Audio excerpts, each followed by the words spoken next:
Samina, waka waka, Balogun, he scores again. We stole him from England. Da, da, da, da. Oh, hey, Luna. You come to say hi? Oh my gosh, you're gonna throw up on stream. Cool. What's going on, stream? Here for France versus Norway. I'm here with my puppy dog. She's here. Causing ruckus. No, she's here just chilling. She's coming to check on me. How is everybody doing? I had that Balogun chant that the Outlaws are currently doing that's been stuck in my head. But we're here for France versus Norway. I have a new video being posted in 5 minutes, so I'm excited about that one too. I actually need to change the title of this stream because it's actually technically Norway versus France. But I have France versus Norway. Can I change the stream? I don't think I can change the title of it. Actually, yes, I can.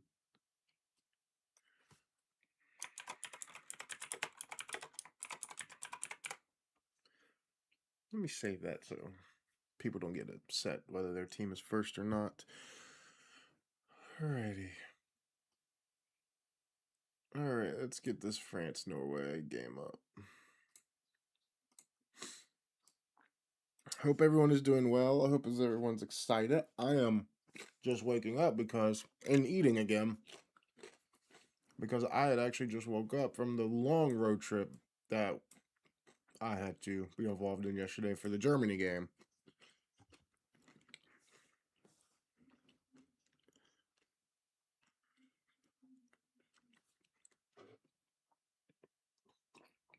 So I'm going to eat my food and watch this game before the new matchday vlog goes live.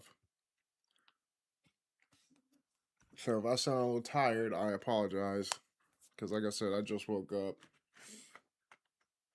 from a 16-hour drive to and from yesterday.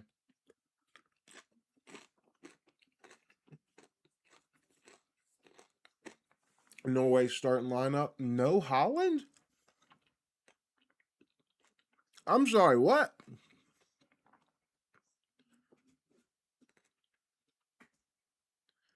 Hold up. Is Haaland not even on the bench?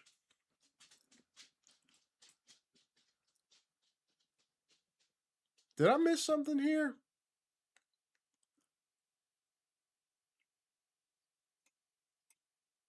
Oh, damn it. Hang on. Is Haaland not even on the bench? Why am I looking this up? Because I have it literally on my stream for you guys for Foot Mob. Is Haaland not even on the bench? There he is. Is he hurt? Surely this is not...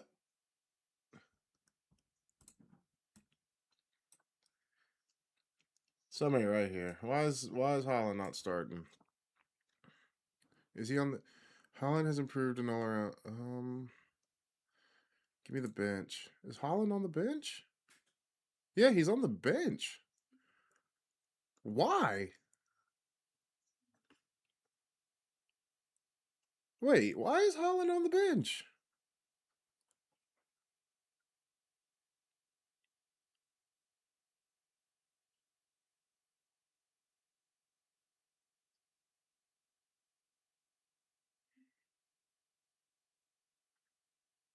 That's so weird. All right, my new video is live, people. If you want to go check that out and come back to the stream or watch it after the stream.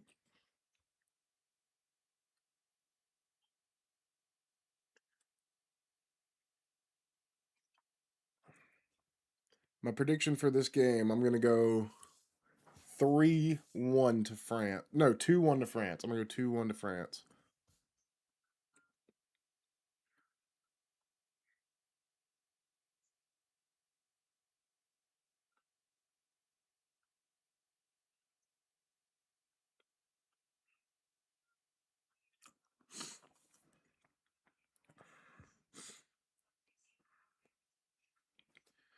Samina, waka waka, Balogun, he scores again. We stole him from England. Da, na, na, na, na. Have y'all heard that chant yet for the U.S., for the American Outlaws? It's been stuck in my head literally all day. I need more energy, dude. I need an energy drink. I'm exhausted. Like my everything is just not with it today.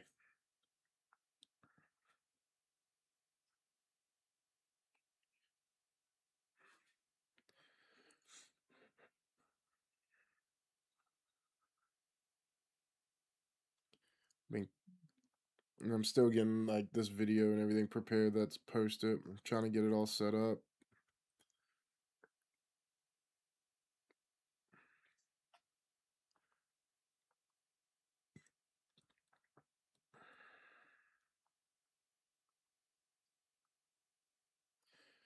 So it's kind of might be a little dumb for having a stream and a new upload right at the same time, but gotta get it out there. And the game has just begun. France is already starting an attack here. It's Mbappe. Mbappe. Oh, he's hit the crossbar. France almost took a lead within 20 seconds. France wearing their Statue of Liberty jerseys. That's what it looks like, in my opinion. I don't know if that's actually what it's inspired by. That's what it looks like. It looks like the Statue of Liberty color.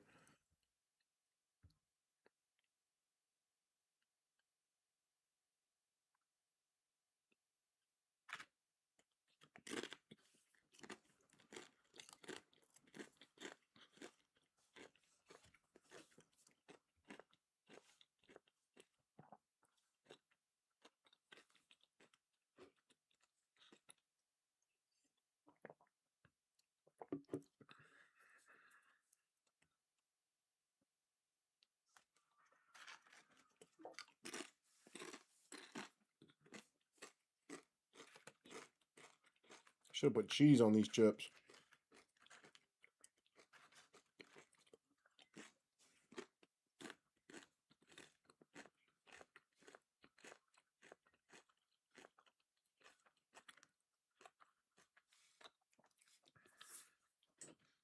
I'm actually really surprised that Norway went like a full rotation. And Senegal Iraq is also kicked off.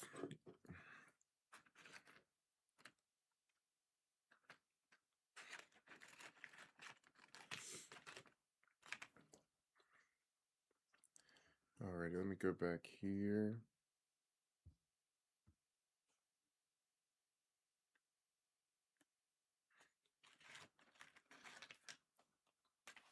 Oh my gosh.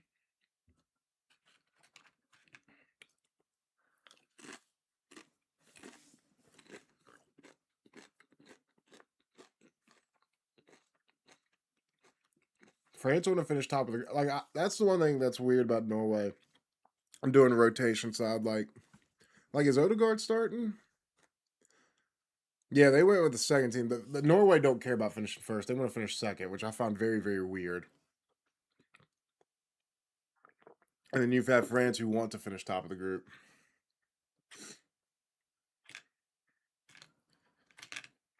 I think everyone was prepared for them, like myself, was prepared for Mbappe versus Haaland.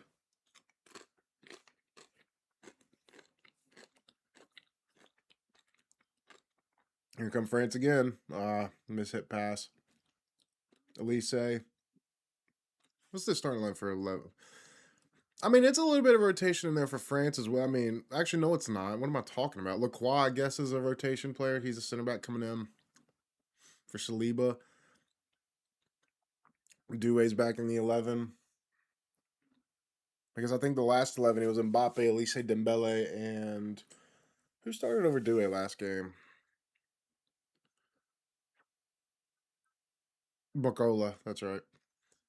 I think we'll see some minutes from, and then Rabiot. I think Chunameni is back in the starting 11, and Kone. I want to see N'Golo Kante. I forgot N'Golo Kante's in this team.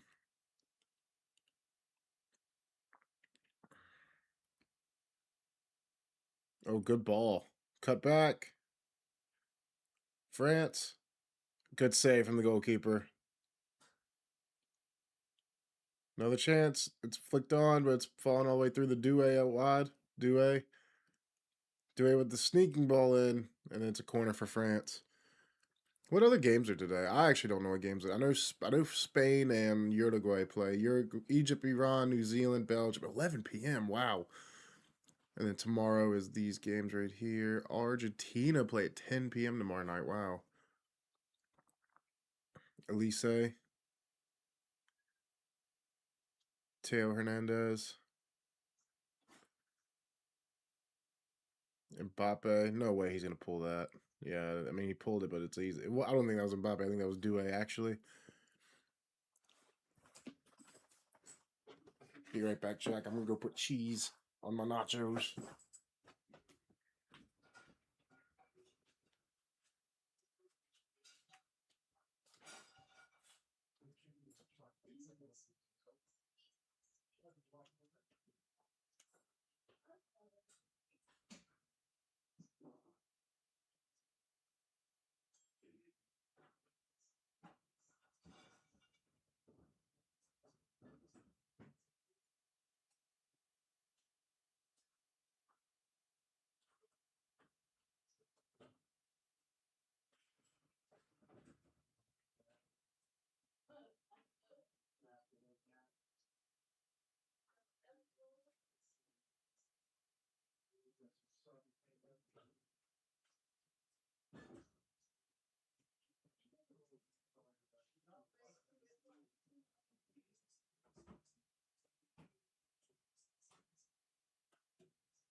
I am back. And France have scored? Oh, man. I knew that was going to happen eventually. I wasn't prepared and I was getting food or something, and then there would be a goal. Who scored? Let's see here. Elise, great. Why is Dembele on Mark? It had to be Dembele, I imagine. Dembele. Nice cut. Great goal from Dembele. Yeah, that's a great goal. 1-0. Sorry, y'all. I had to go make my delicious chicken cheese nachos. Y'all are going to learn that it's my go-to snack. I had some last stream. I mean, yeah, France are going to win this game if Norway just did a full rotation and France came out guns blazing. I see the chat saying goal. Nice.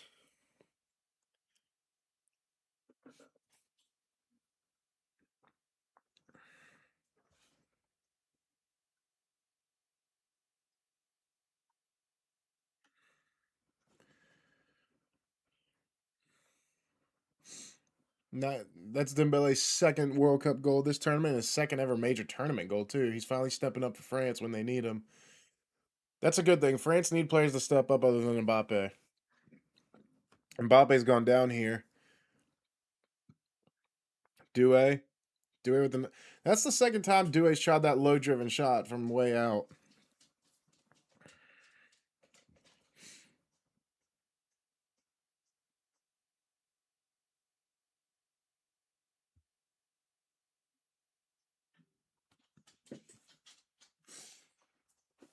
Hello, Luna. Y'all say hey to Luna. If y'all can see her. Come to check in. Come watch game with me.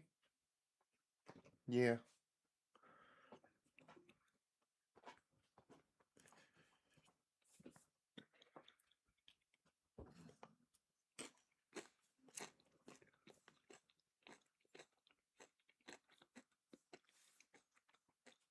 I mean, Norway still has some decent players in their lineup, despite being their second. Like, I believe this is Sander Berg right here, who played for Fulham or plays for Fulham. I don't think he plays for Fulham anymore. Is that who this is? Patrick Berg. Okay, I'm way wrong. That's not who I thought it was. So apologies. Strand Larson, Crystal Palace striker, played for Wolves. Oscar Bob, who is actually a really good talent, but he unfortunately had a really bad injury last year. He never really broke out at Man City, so I think he's at what now? Nottingham 4? Oh, he's at Fulham, okay.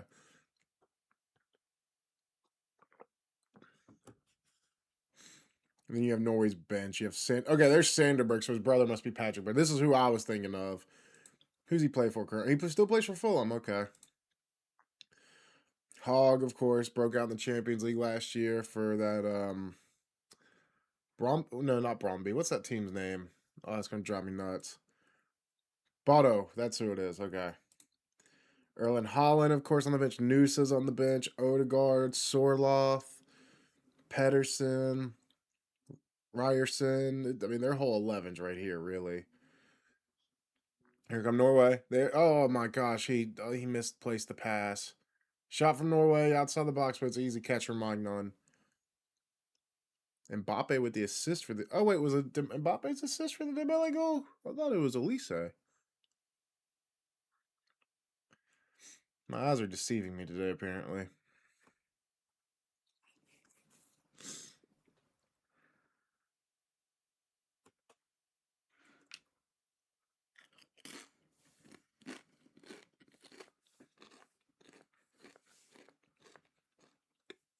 Sorry if y'all see me looking down. It's because I'm actually going back and forth between the Senegal Iraq game and this one. Here's France. Cleared away.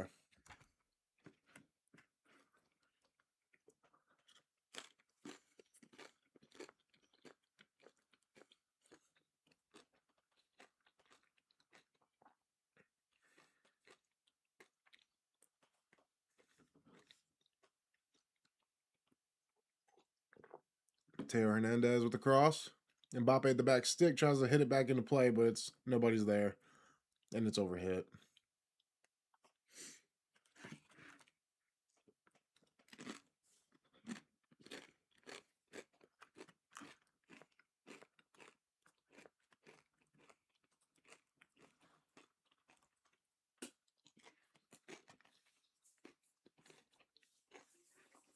I'm gonna try my best not to eat during the stream for you guys, but I'm not, like I said, when I stream these, I'm just waking up, or I'm waking up and I haven't ate by the time the stream starts. And I know I'm about to sit here for 2 hours without more food, so.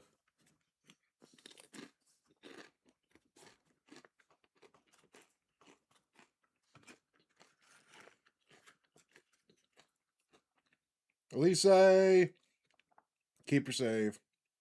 I don't think he made clean contact with that ball. Didn't watch Norway last 2 games. Is Bob starting 11? No. This Norway team is pretty much a whole new 11. This Norway side is complete rotation, so they're not playing for first place here like France are. So if you look at this Norway side's bench, Haaland's on the bench, Noosa's on the bench, Sorloth is on the bench, who I think is the backup striker to Haaland. So they're playing Strud Larson, who's the third choice in my opinion.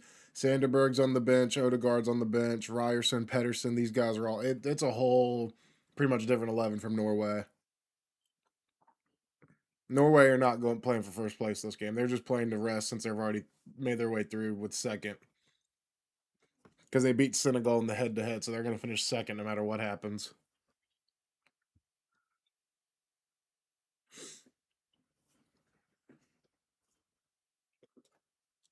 You missed out on the Norway game. Norway's actually been playing very, very good, but I don't know how they are going to be with this team against France.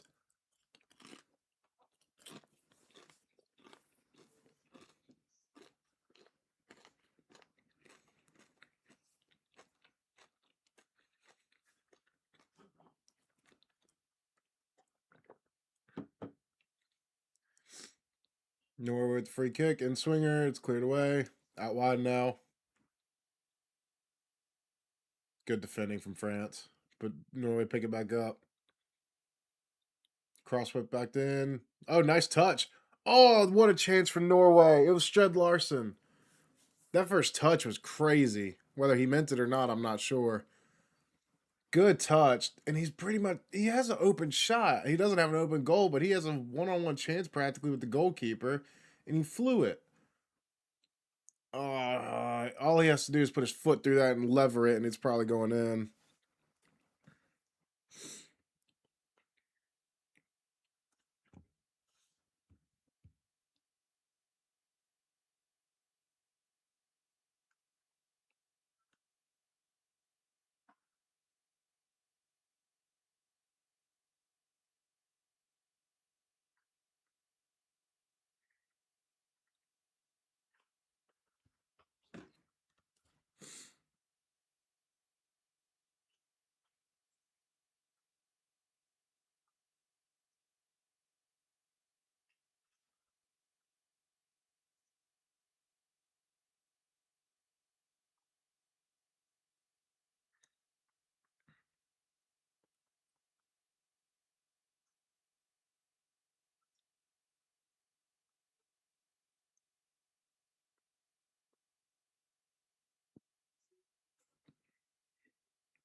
Chinamani.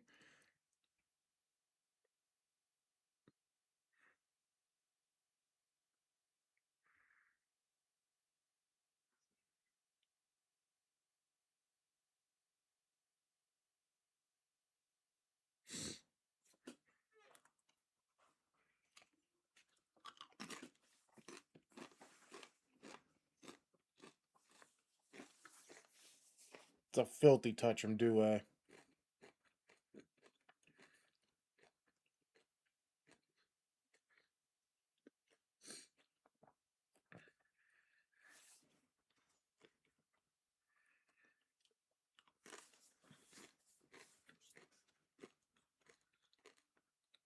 Senegal have scored.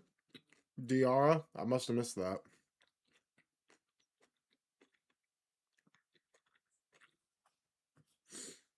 Oh, a red card has been issued for Iraq's center back. Mbappe, good save. I'd be lying to you guys if I said I know Mbappe is probably going to break the goal scoring record this World Cup, like surpass Messi. But I really want Messi to hold on to this record at least until the next World Cup because we know Mbappe is going to get the record at some point,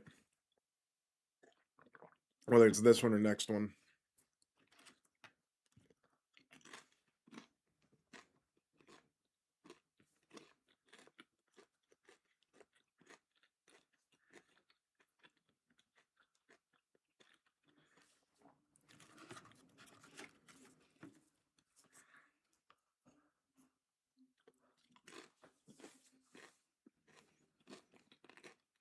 Dembele. Dembele's little body feints they scare me. He's so quick with those little body feints.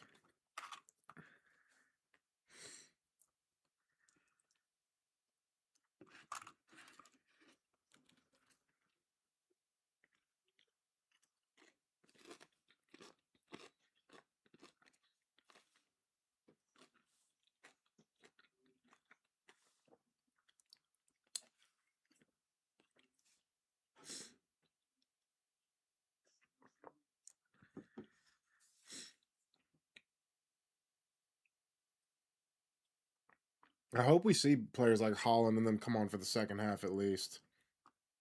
Like I understand rotation, but you still have something to play for in this game. How many does Ronaldo have? Um, World Cup goals. He has. Let me see. He's got one in 06, one in 2010. He's got one in 2014. He scored four in 2018. I think he's got 10. I think the two against Uzbekistan put him at 10. So two this World Cup, one in 2022, um, four in 2018, one in 2014, one in 2010, and yeah, he's got 10 World Cup goals. And Messi, I think, has what is he at 18, I believe, and Mbappe's at 15 or 16, something like that. Here's France, 2-0, Dembele again. 20 minutes in, and France go 2-0 up against Norway, and that's going to be the top of the group for them. I mean, Norway were pretty much asking for it with their starting 11, and I kind of don't rate it. I really don't. Like, surely you want to play for top of the group and have, I guess, what you want to call an easier path.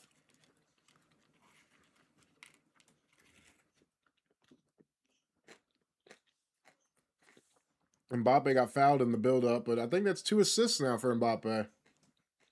Great finish from Dembele. That's just signature Dembele, really. It's nice to see Dembele actually shining in this France team now. Reigning Ballon d'Or winner, of course.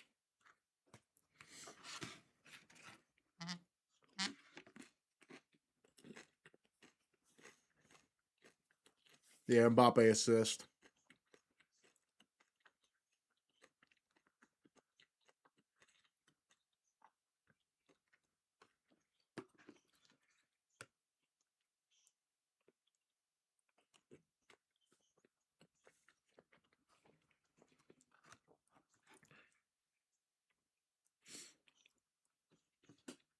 Oh, and Norway score immediately. 2-1. What is going on in this game? What a game. It's 2-1 just like that.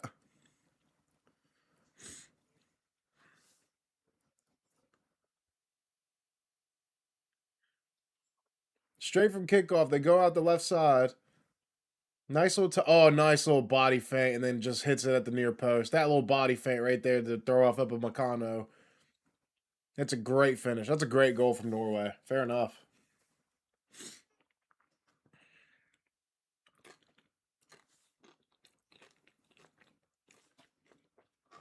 Hey, that's how you react to the goal.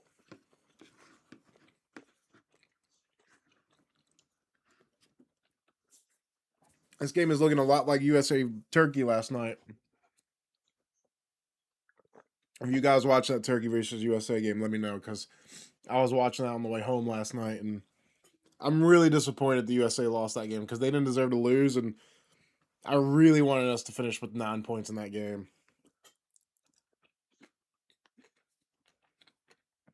Corner for France. High ball from Elise, and it's cleared away for another corner. I looked away for 2 seconds and missed that Norway goal.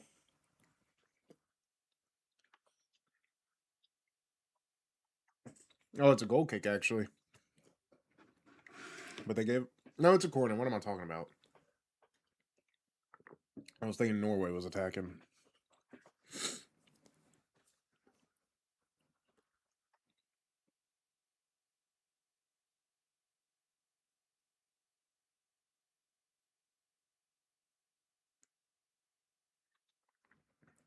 Mbappe back stick on Mark. Shot. Blocked. Long shot. Blocked again. Dembele drops it back for Theo Hernandez. Now France are just slowly going to be patient with the ball here. Chunameni.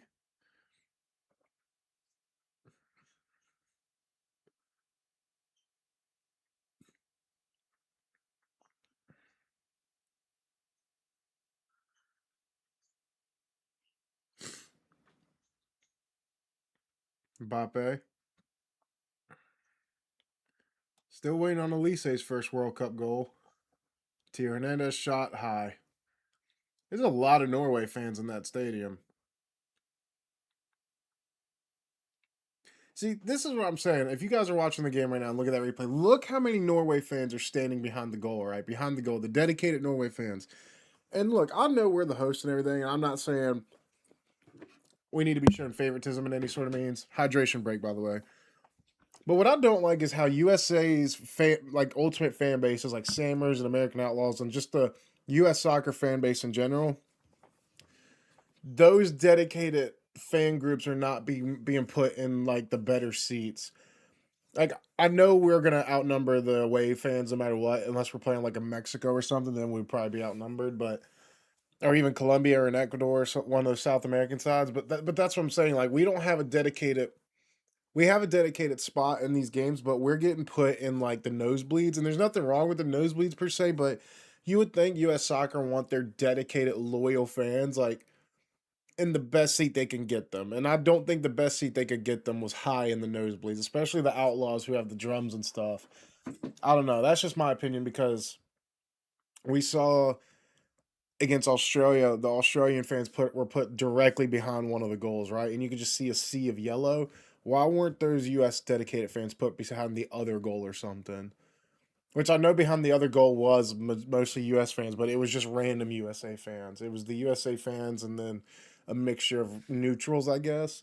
But in my opinion, they should be put like right behind the goal, like they've always been. It's kind of weird to me, and I know it's probably on FIFA, but just throwing in my 2 cents about that.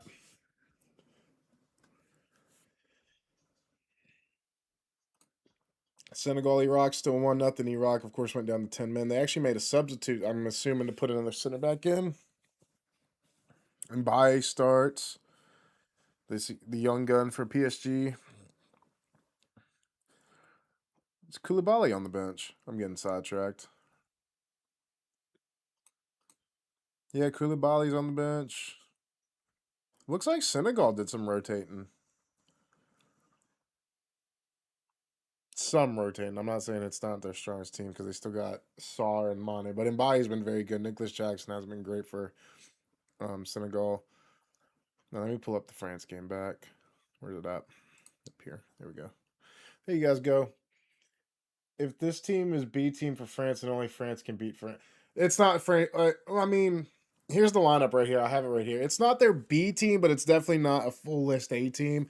Like this attacking four right here, that's their attacking four. The only replacement, like the last game we saw Barcola over Doué, and that, I mean that's probably because Barcola scored the first game coming off the bench. So this is their main four right here. Kone and Chunameni, that's the ones where I'm like, I don't think they were starting because I'm pretty sure it was Rabiot and actually it might have been Chunameni. I can't remember. So one of these midfielders is definitely starting with Rabiot, and then their back four, Teo Hernandez is the starting left back, Opa Makano is the starting center back, Koundé is the starting right back, Magnon's the starting keeper. So there's only like realistically two players that are not usual starters. Like Saliba's usually in place of Lacroix right here, and then you see Rabiot in one of these two midfield spots. So it's still France's A team for the majority. It's 90% their team.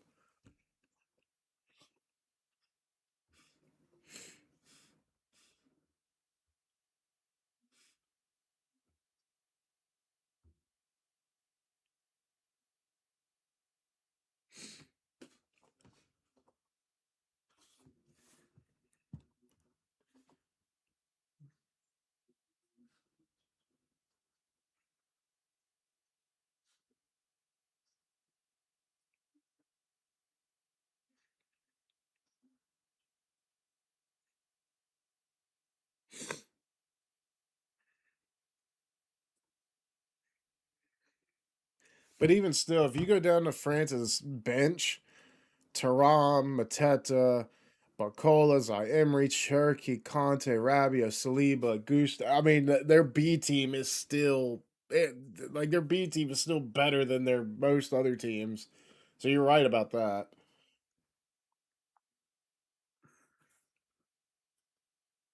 Like I'm pretty sure most of these B team players would play in most people's A team.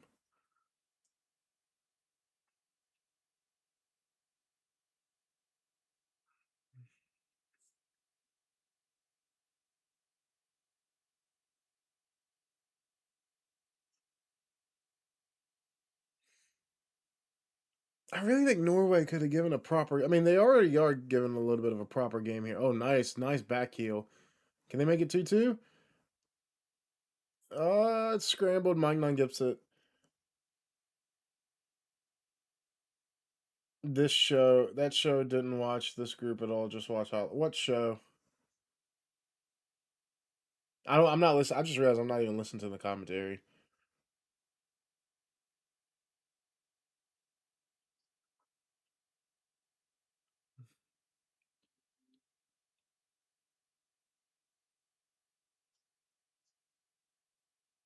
Elise with the long ball from Mbappe. Nice defending.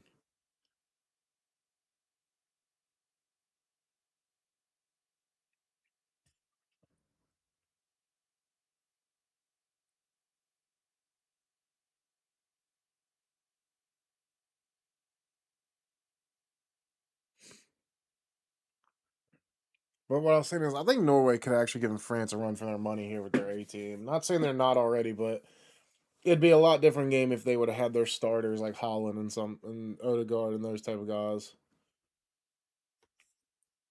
I mean, I didn't watch this group at all. Oh, it's been a good group actually. Like I've enjoyed it. I did a live watch along for France's first game against Senegal, and it was actually a really bad game until about the 80th minute. And Norway's been super entertaining. I've enjoyed every Norway game I've watched. That's why I'm like I said, I'm disappointed they didn't go with their A team this game.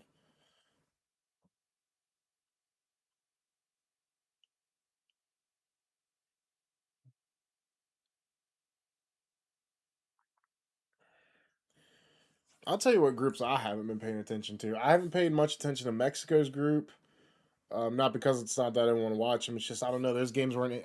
It's gonna sound really biased. I didn't watch much of Canada's group, and I didn't watch much of Mexico's group, and that's just because the teams in those groups just I don't really watch in terms of. It's not really much entertaining sides. I mean, you see Bosnia, Qatar, Switzerland, and the Canada group, and then the Mexico group was what South Korea, South Africa.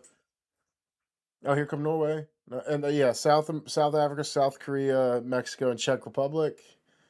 I watched two of the Mexico games, and I watched one or two South Korea's games. Those are the two groups I haven't paid much attention to out of the rest. I've watched the majority of the others. I watched the first Mexico game and the last Mexico game, and then I watched the first Canada game. Which now that I look, I probably should have watched Bosnia because that's who USA play in the round of 32.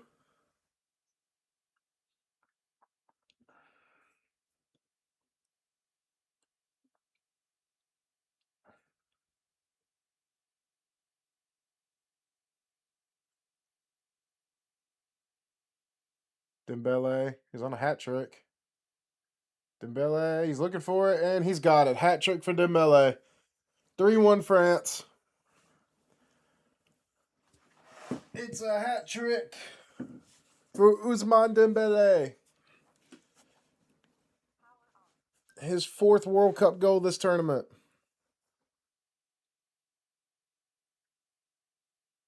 It's those little body feints mixed with the finesse shot. Dembele's just got that on lock. And he's got a hat trick at a World Cup. Who got the assist for that one? Chunameni? Chunameni assist? Two body feints on cut and then bottom corner. Vintage Dembele. Dude, we're like 30 minutes in the game. He can get a fourth or a fifth.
You guys got it against Bosnia. They were sitting doing nothing against Canada, and you guys can finish better than Canada. I got you guys going through easily. Yeah, I think so too. But you just never know with World Cup.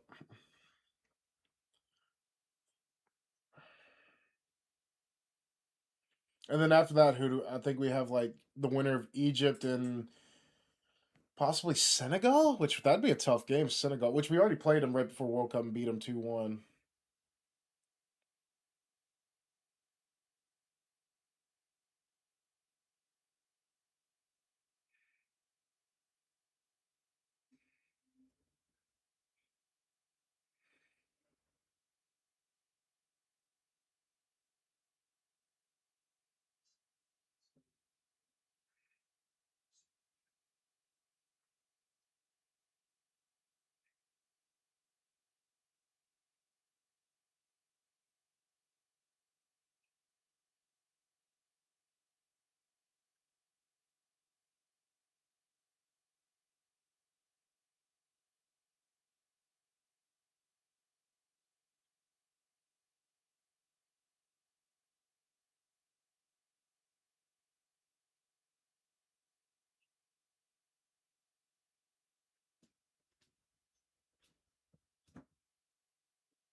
Here come Norway on the attack. France dispossess them. Foul given. It's nice to see France have a game where it's not all Mbappe. So the fact that Dembele has stepped up today is huge for them. Because if Mbappe is not playing well, which I'm not saying he hasn't played well, he's played very well. He's got 2 assists. You need someone to step up when he's not. And Dembele having a hat trick in 30 minutes is crazy. And the more I think about it, the more I think about it, with Norway benching their whole starting 11, pretty much is it's kind of cowardly. This game still meant something. Like, yeah, they already through to the knockouts and so are France, but they're playing for top of the group here, and that's why France went for it, and I respect that. If this was how would you guys feel if this was your country? Like, I know if it was me and USA were in a position to either finish first or second, and then they just did a complete 11 rotation for that game, I'd be pissed.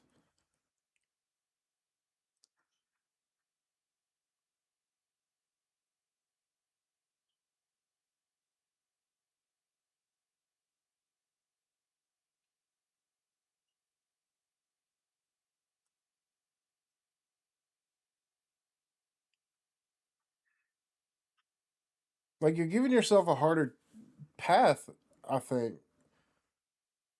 When I say I think, I mean I don't know how the line look. It's so weird with this World Cup format that I don't know it by heart now.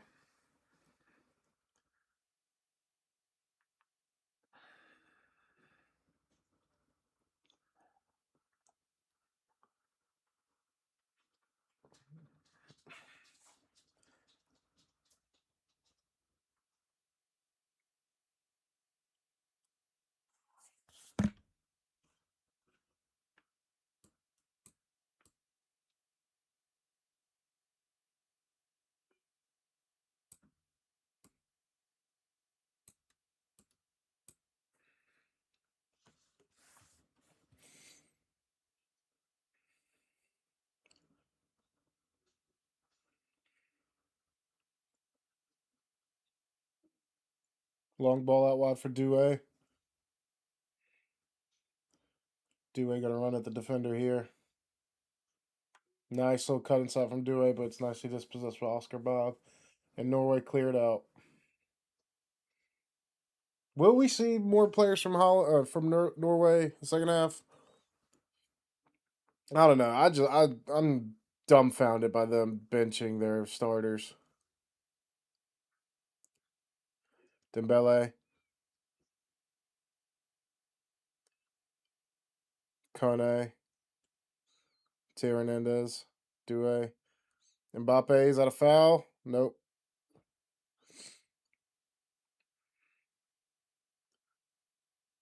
France gonna foul here, aren't they? No. Oscar Bob. Nice feet from Oscar Bob.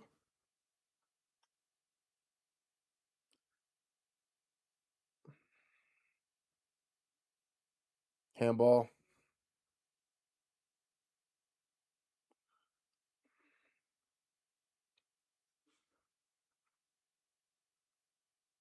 Yeah, Mbappe was looking for one on that one.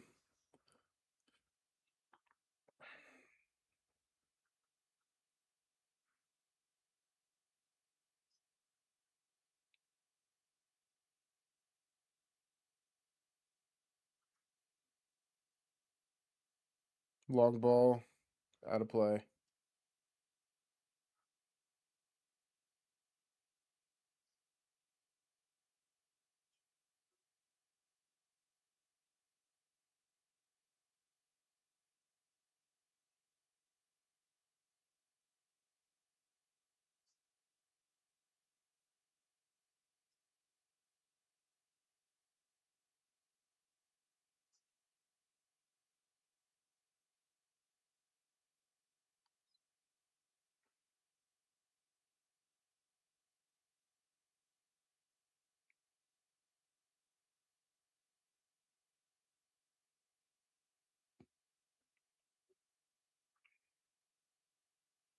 Elise.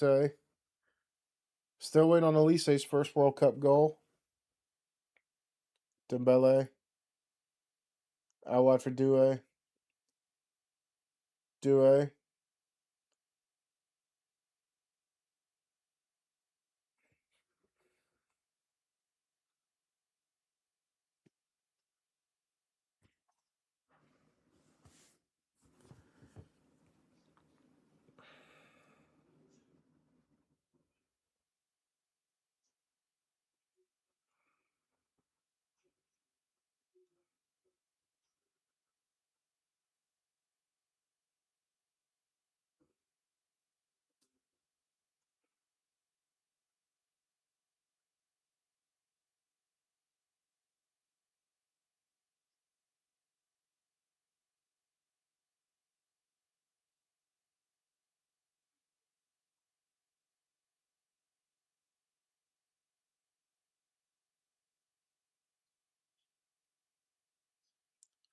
Mbappe.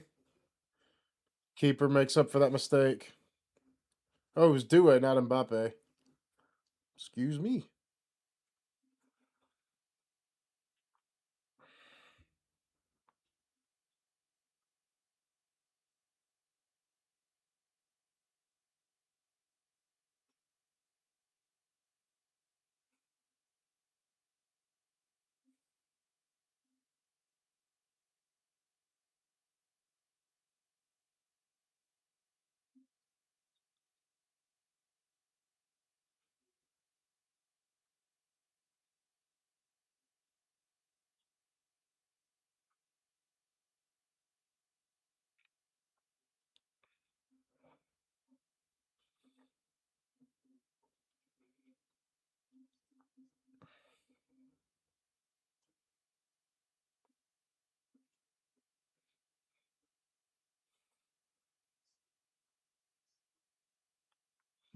Elise.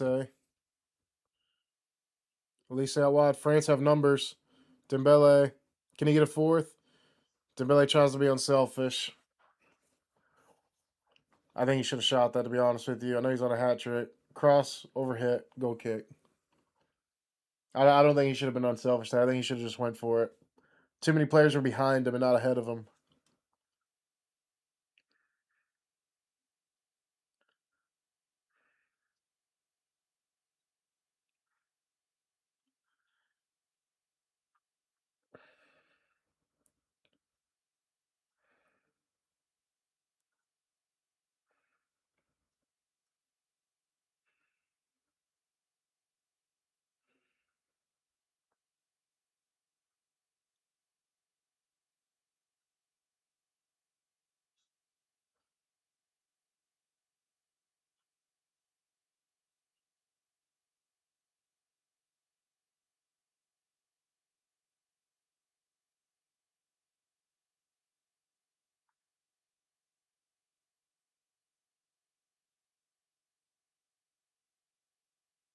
Kone.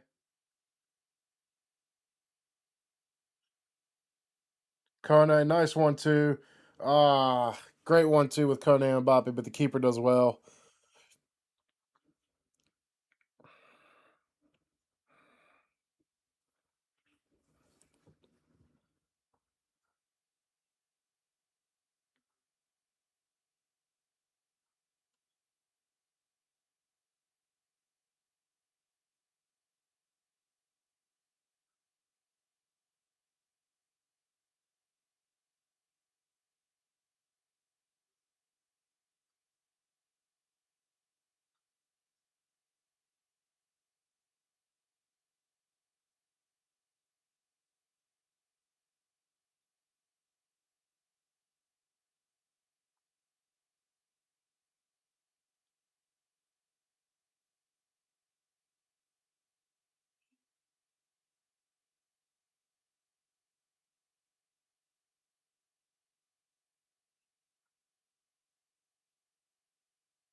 Elise skies it.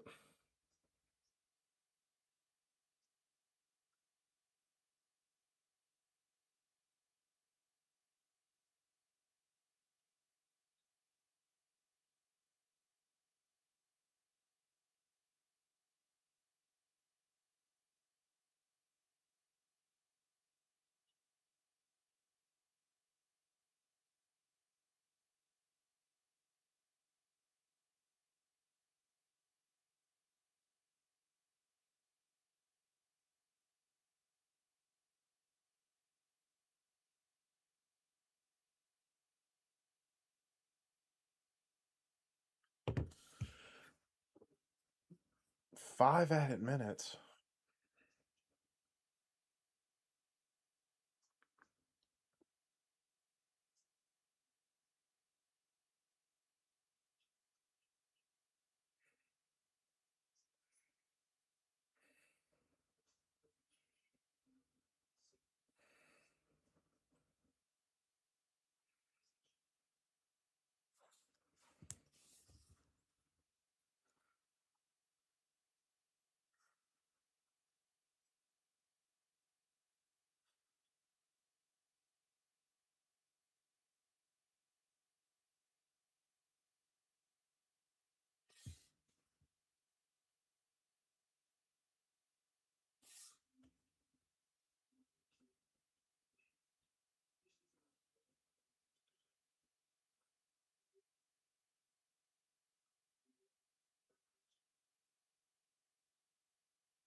What y'all think of this first half so far? I mean, it's exactly what I expected when I saw the lineups, which is France was just going to dominate this Norway side. If Norway went out with their full 11, I think this game would be a lot tighter than 3-1. And I think Norway are actually kind of lucky it's only 3-1.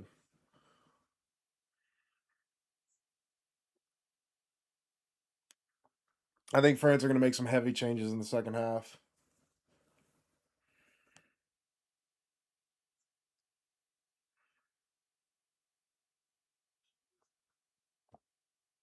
Dembele.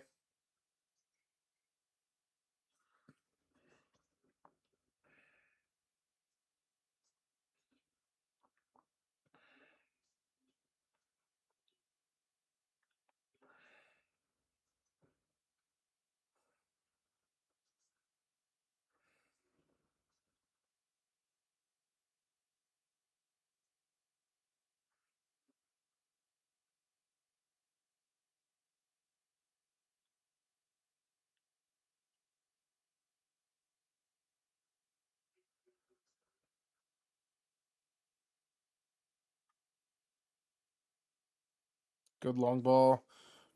Goal kick.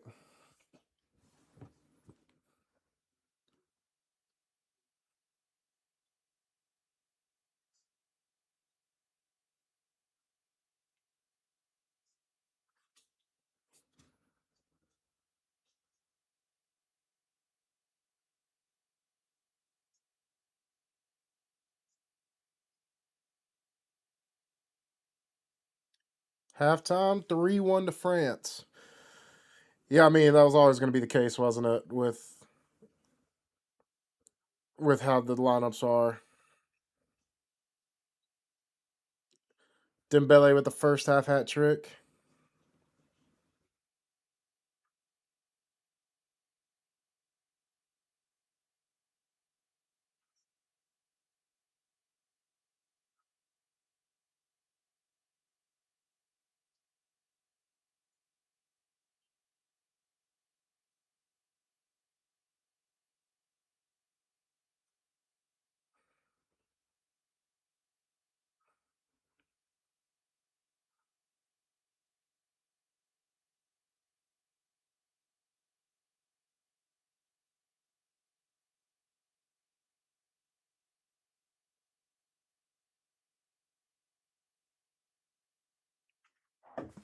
All right, y'all.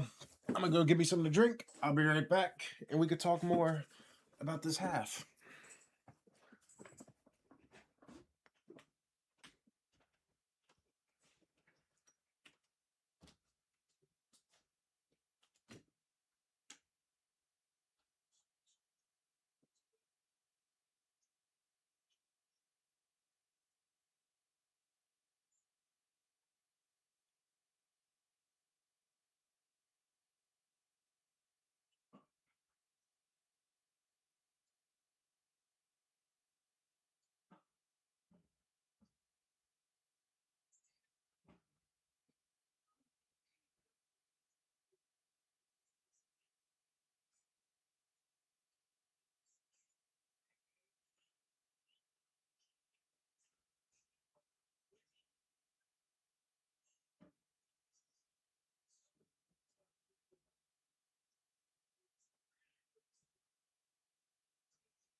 All right, party people.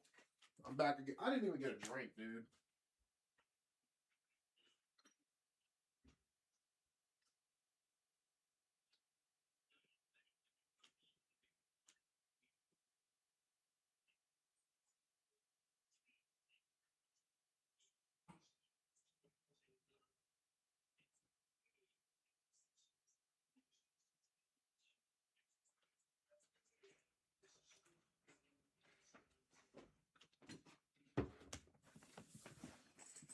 All right, I'm back again.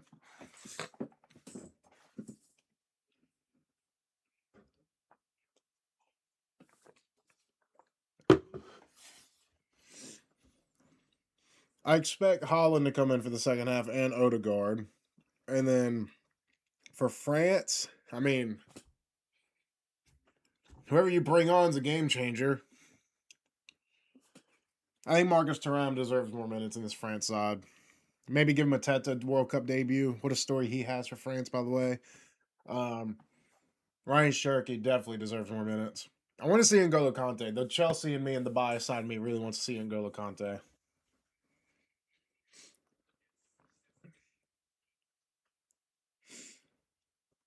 Yeah, but this France, these Dembele goals are all the same. He cuts in and just buries it. My dog is barking at it. Luna. Sorry, my dog is barking. Come here, Luna. Luna. Come here, Booga. Come here, Luna. Who are you barking at? Hey, who are you barking at?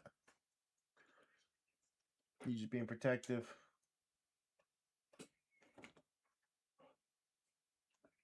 Y'all say hey to Luna. The sweetest puppy in the world.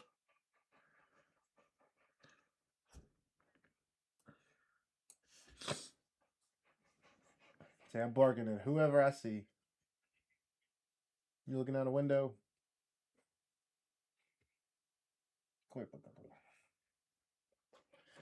That's my girl. Yes, my girl.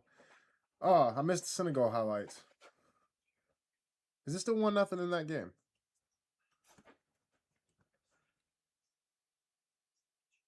Yeah, it's still 1-0.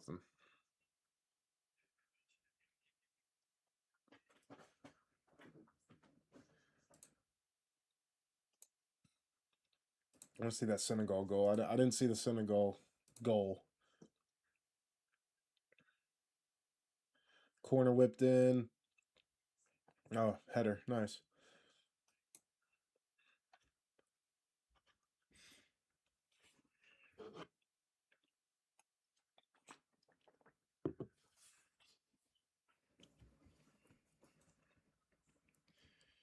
Waka, ain't bad again. He scores again. We stole him from England. Dun, dun, dun, dun, dun.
I'm still upset about USA's loss yesterday. That was insane. I can't believe we lost that.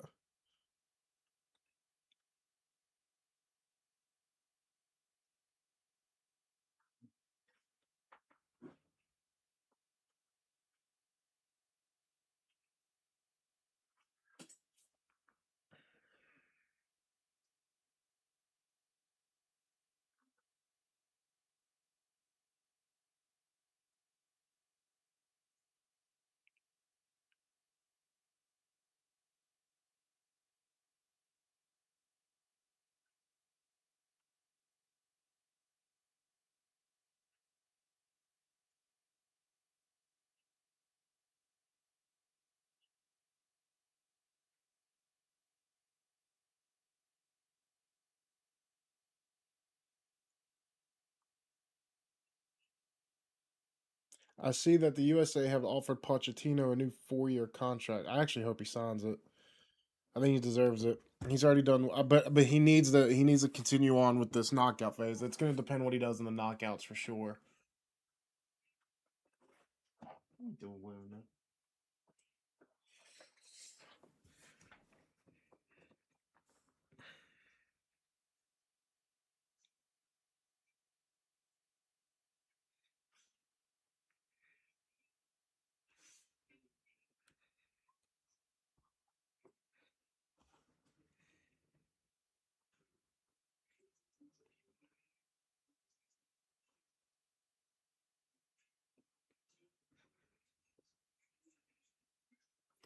Where is my?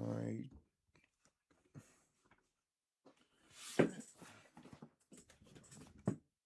no. I'm coming right back. Oh goodness, you didn't have to get up. I'm coming right back.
I'm sorry, chat. Hello, everyone watching the game. I honestly thought Norway was going to do better, but oh well. But we'll have to wait for the second half. Hello, Alpha. How are you? I'm sorry I missed your chat. I was outside. I've been in and out the stream. Let my dog out.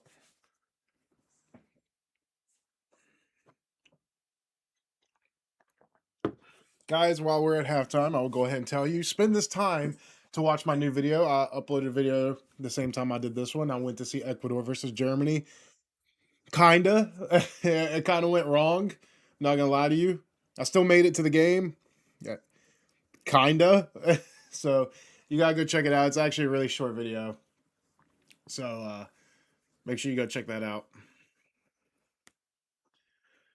Yeah, we had me and a buddy had an opportunity to go to a Germany game, and we did it last minute. It was either going to be Germany, Ecuador, or it was going to be Curacao, Ivory Coast. We were going up in that direction no matter what, though. Hopefully to find tickets, which we did.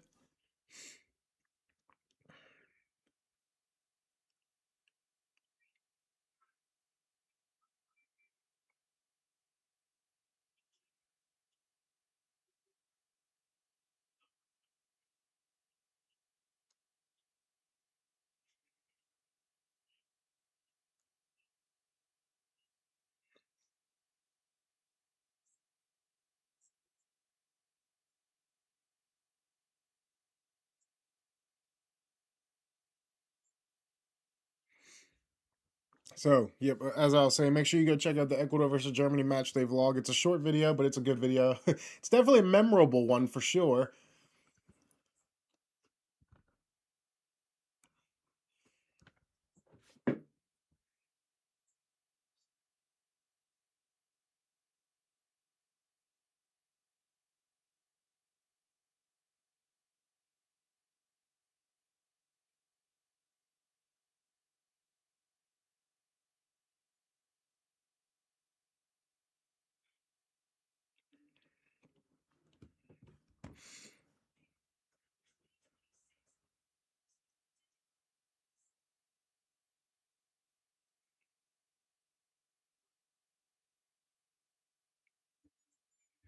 It's true what they say though. Is like I talked to somebody at a USA game. They were like, once you go to one World Cup game, you kind of get the bug to want to go to more. Um, so yeah, like I desperately want to go to more World Cup games, but I'm not. Unfortunately, money doesn't grow on trees, and I can't afford that much. So two chats. One, after Ecuador's victory, what do you think might happen in the next round with this team? With which team? Talking about Ecuador? Where's Haaland? You mean where's Norway? Norway did a complete 11 change. I think 10 out of their 11 players had not started a game till today. Norway went very cowardly this game. Haaland's on the bench. Odegaard's on the bench. Pedersen's on the bench. Nusa's on the bench. Norway did not start any of their main starters for this game, despite them knowing they could finish top of the group with a win here. And they're making a change, but it's not Haaland. It is. They made two changes. Jorkan and Thor. Let's see. They've subbed. All right, so Pedersen has come on. Then they subbed on another defender. How are you not putting Odegaard or Haaland on for this game? I do not understand. With yes, who's Ecuador playing in the round of 32? Alpha, are you Ecuadorian or are you Colombian? I can't remember. I'm sorry. My memory is terrible. And are you okay if I just call you Alpha since your username is Alpha Beats? You want Alpha or Beats? Which one you want? So you got three questions there. Colombian, okay.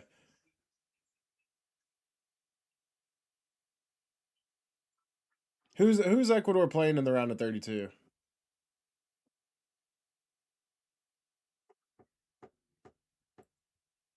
And have they confirmed? I mean, I think I'm almost certain they confirmed their full. My name is Nicholas. Okay, I'll just call you Nicholas then.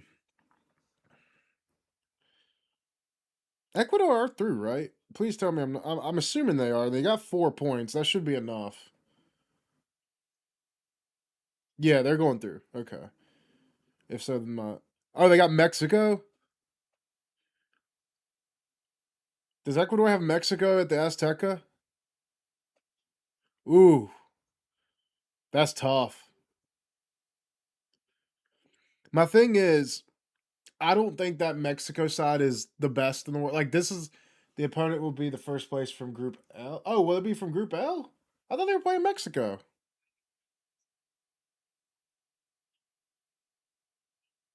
Group L is England's group, right? It depends which groups have a better third.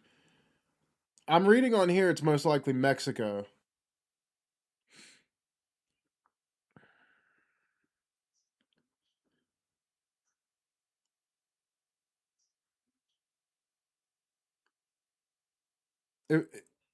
I'm reading Mexico. I know it depends on what happens.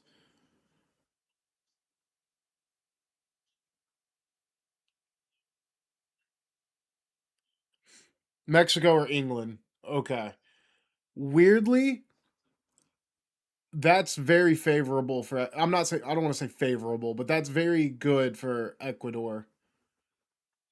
They're 495. Yeah, dude, this third place thing's got me all messed up. Seriously. All right, so it's either Mexico or England, and if you play England, you play in Atlanta, and if you play Mexico, you play at the Azteca. I think you want England, and that's because again, I think obviously the England side is better on paper, but you saw how they played against Ghana, and England are just very stale right now. And if you can shut down Harry Kane, they're not going to score. Um, I think Ecuador have a better chance against England than they would Mexico because Mexico is a lot similar to Ecuador in the atmosphere and the way they play, which is very physical. And not to mention Mexico has home field advantage at the Azteca. Yeah, you don't want that. I actually do think you'd prefer England. At least I think I would if I was Ecuadorian. Because if you play Mexico, you're going to play against a side that's similar to you and how you play and knowing what your strengths are. If you play against England, you're going to play to their weaknesses. England are a physical team, but not as physical as what Ecuador or these South American countries are. So I think Ecuador would. I don't know, man. I could be wrong, but I think you'd rather have England. I think you have a better chance of shutting down England than you would Mexico right now. If Mexico wasn't at home, it maybe be a different story. So far, South American teams have won their matches against European teams. Hopefully, the trend here still. Yeah, I think right now I'd rather have England than Mexico. If Mexico didn't have home field advantage, I think it'd be a different story. But with them being the home team at the Azteca, and with they won all three games, right? Mexico won all three games. So yeah, I think you'd rather have England who won 1-0. Oh, that's a penalty for Norway. Oscar Bob with lovely feet there. Penalty for Norway. But what I was saying is, you saw how England played against Ghana, and you saw how they played against. They were very good against Croatia, but great feat from Oscar Bob there. I'm getting sidetracked, but Norway have a chance to bring one back to make it 3-2. I think you. I think I'd rather have England right now than Mexico, personally. I think if you're one of the teams playing any home team right now, you don't want to play the home team. Seriously.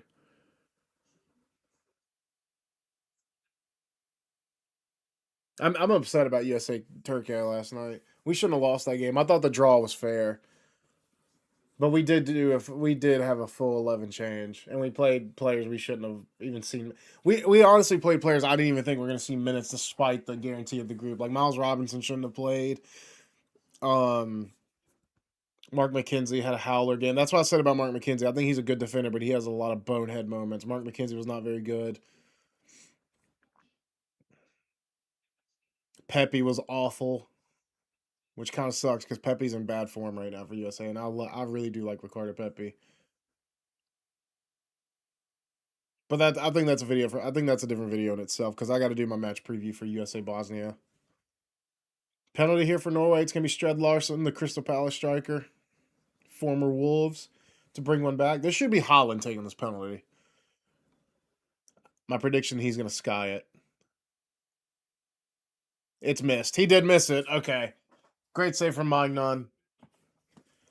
What was that run up, dude? Why do players do this? Messi does something similar. It's just a lazy run up.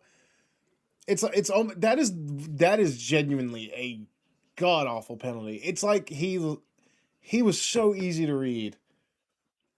That is a poor penalty. Just lever it. I mean, Messi does the same thing. They do that casual run up and wait for the goalkeeper to move, but Larson didn't even look like he was giving a crap there. That was yeah, exactly. It was way too predictable. That was like the casual run up with the laziest penalty, and hoping Magnon was not going to read that. I think Mexico group was very difficult to the other groups, so I still don't know if Mexico's up to par. I mean, yeah, but you got to remember they have the home field advantage at the Azteca. South Korea, I think, is a good side. I think they have a poor coach. South Africa was not a good side, despite finishing second in the group. And then Czech Republic wasn't good at all either. I mean, they didn't have a good group, but I mean, to be honest with you, the USA didn't have a great group either, but yet we were still favored to be knocked out.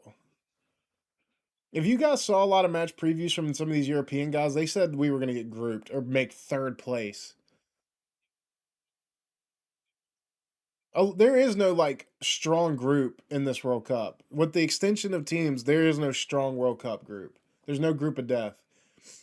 I think this one right here is the closest one. France, Norway, Senegal. Those are three very good teams. That's probably the best group on paper. And the thing with the USA's group, it's very good in terms of what the level is because all those teams are kind of similar. I mean, you just got to look at it in the perspective of who's in it and where the level is. I think this group right here with France, Norway, and Senegal is the best group on paper. And then, of course, Colombia, Portugal is like the group stage game. That is an incredible game right there. That's the one I like the extension of teams, and this World Cup has been very good in my opinion. But that's the one thing I don't like about the extension of teams and players, more teams playing, is when you're giving more favored games to losers. So of course in previous World Cups the top two make it, and then top bottom two leave. Now if you finish third, you have a high chance at making it. So pretty much if you win one game and finish third, you're fine. But imagine this Portugal Colombia group with a England in there, or a USA, or just something like, because that's a great group game right there. Now put one more strong powerhouse in there. All respect to Congo and Uzbekistan, but you're not up there with those Spain's, those France's, those Germany's, those type of teams. Imagine you throw a third strong team in that. That's the one thing I'm gonna miss about World Cup with the extension. And I do enjoy the extension. I like the round of 32 and all that. I just kind of wish it wasn't being credited for 8 third place teams. But I don't think the World Cup's going to stay like this. I think this is a door opening for extension. I think it's going to get to a point where you see that top two thing again, but more teams. Does that make sense? So if you add, I don't know the math. Just say you add 3 or 4 groups, so 12 to 16 more teams. I think you'll go back to that top two finish type style. More teams, more games. So I don't know what the logistics would have to be for more groups for it to be top two teams make it through again, but I think that's what will happen.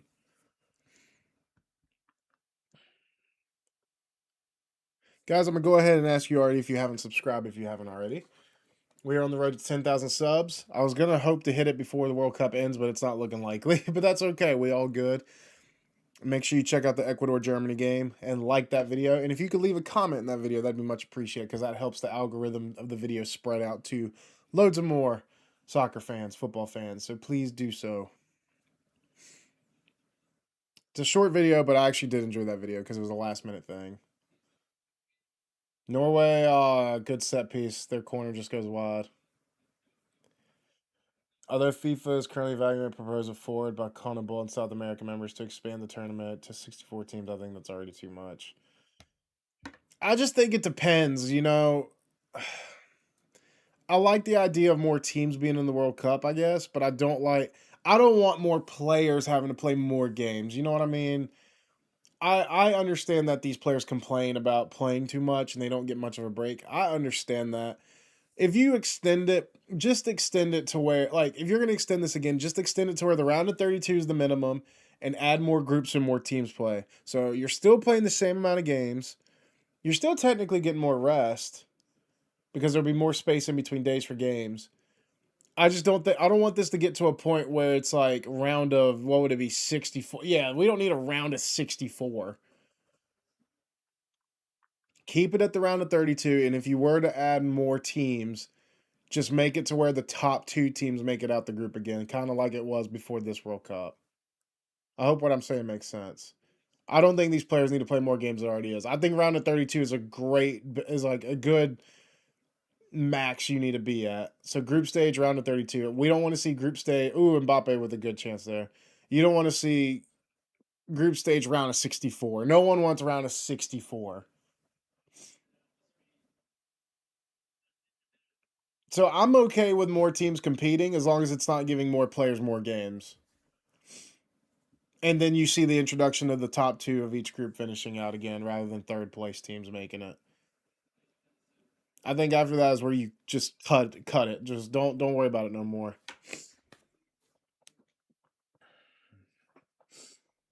I think the goalkeeper got hurt on that dive right there. Great shot from Mbappe. Like I said, guys, make sure you go check out the Ecuador versus Germany video and like that video. And please leave a comment. I want that video to spread out to as many of you lovely people as possible. And as I said, we're on the road to 10K subs. So that'll be much appreciated. I need to get a microphone stand. I have this microphone on a base right in front of me. I understand what you're saying, but I think that's what the World Cup qualifiers are for, and eliminate what's useless. Yeah, I get it, but unfortunately, it's money and more teams. And I think just trying to see it from a positive outlook, those useless teams. At least you're seeing like the Curaçaos in this world, and the who else was it? The Cape Verdes.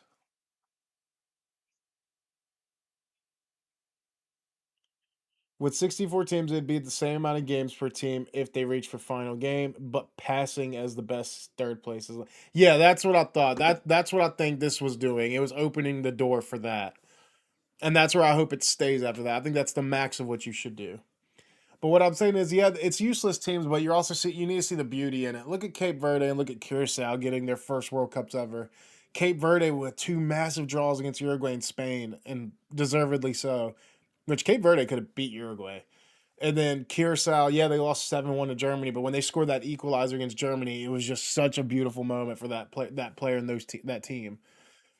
So, yeah, you're not seeing as many great games anymore, I guess, but at least you're seeing um moments like that.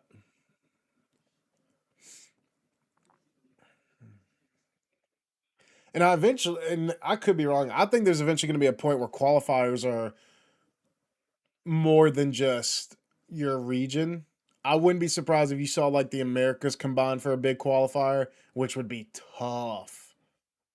I could be wrong on that though. But if we keep expanding, trying new things, if that's what FIFA's doing, then don't be surprised if you see a world where the North America and South America countries are in one qualifier, and then like I guess Europe and I don't know Africa, and then Asia, and then um, the Asian groups. I hope I'm wrong in that. That's probably a wild shot what I'm doing there, but you never know with FIFA.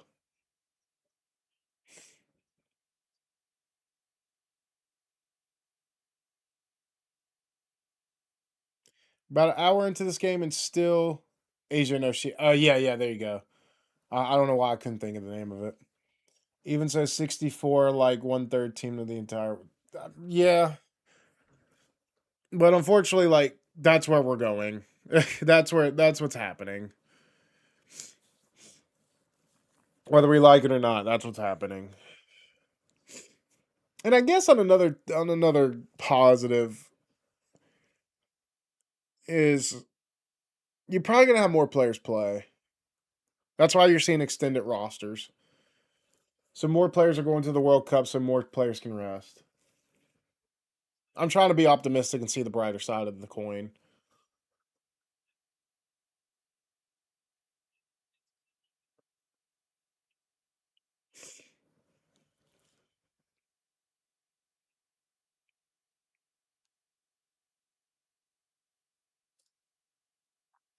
Will we see Erling Haaland and Odegaard come in at any point? We're an hour in and still neither one of them.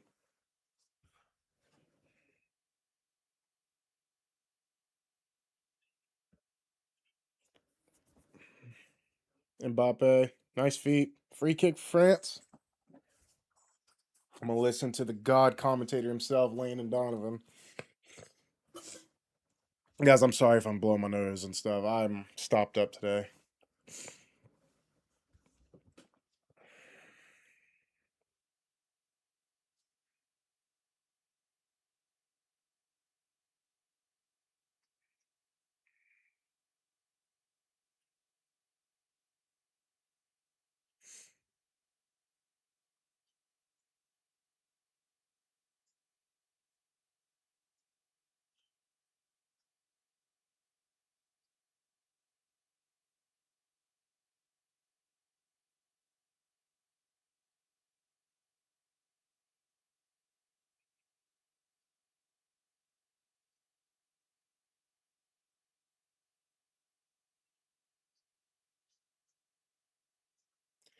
I hope they come back to 32 for 2034 World Cup.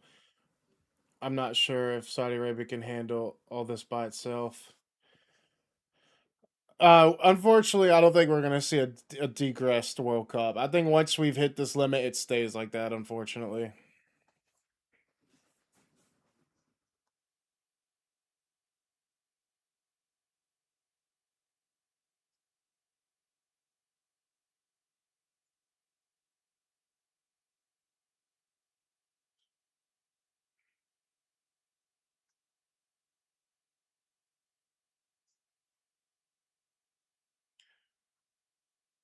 so far, and excluding U.S. games, what's the best game you've seen so far? Um,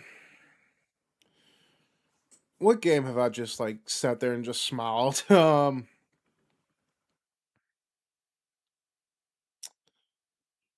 That's tough. That's a good question. Game I've just enjoyed. I don't think there's been a lot of classics in this tournament, if I'm honest with you. Senegal have gone 2-0 up on Iraq, by the way. Um, Cape Verde and Spain was very good for different reasons, even though it was 0-0. Um, that's a good question. I'll have to look at the games. Let me look at games.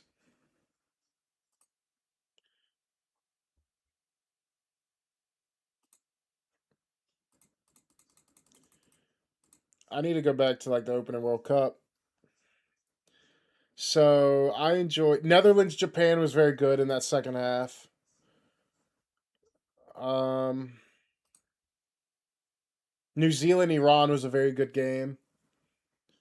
I really enjoyed Norway Iraq. That was entertaining. Oh, Argentina Algeria, that was a great game as well with the Messi hat trick. I need to refresh my memory. England Croatia was a good game. Here comes France. Mbappe blocked. I know I'm going off a limb here with just a lot of games, but I need to refresh my memory. Germany Ivory Coast was okay. Cape Verde Uruguay was a good game. Norway Senegal was good. I'll give you an answer after I look at all the games. I'll give you a determined final answer. I think my favorite game I've watched so far was Argentina Algeria. Y'all know I'm a Messi guy, and I enjoy watching Messi any chance I can get, and watching him play and scored a hat trick at a World Cup at the age of 38 at the time. It's unlike anything, dude. So I always get a huge enjoyment out of watching Messi because I know the time is coming where him and Ronaldo retire. So I'm just gonna enjoy that while I can, and seeing him still play at the highest level despite playing in MLS. It's nice to see. All right, how do I get back to my game?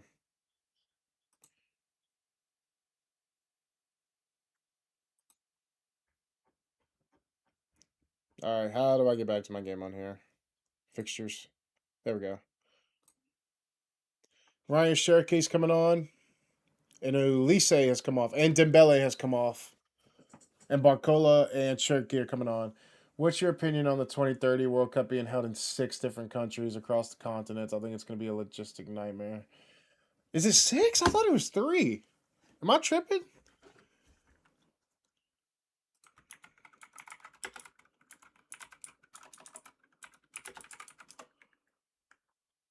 Is it 6? I thought it was 3.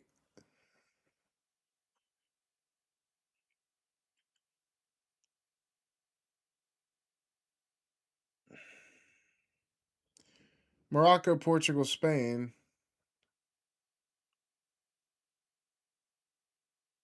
Oh, wait. Was Uruguay, Paraguay, and Argentina in it too?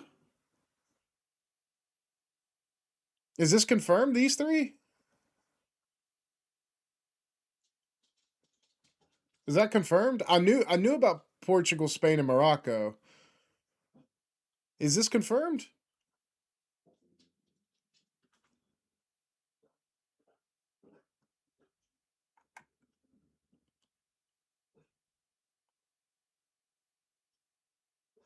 Why?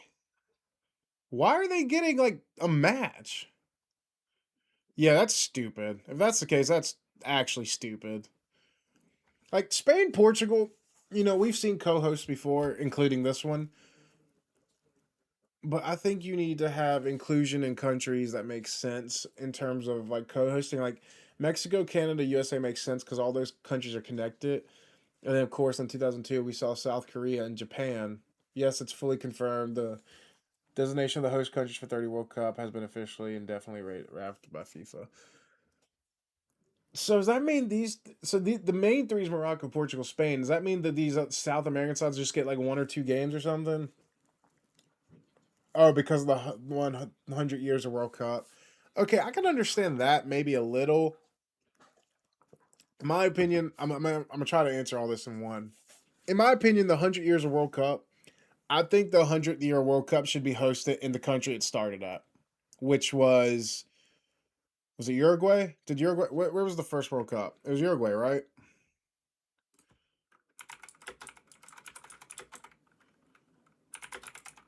I think it was Uruguay. Uruguay, Argentina.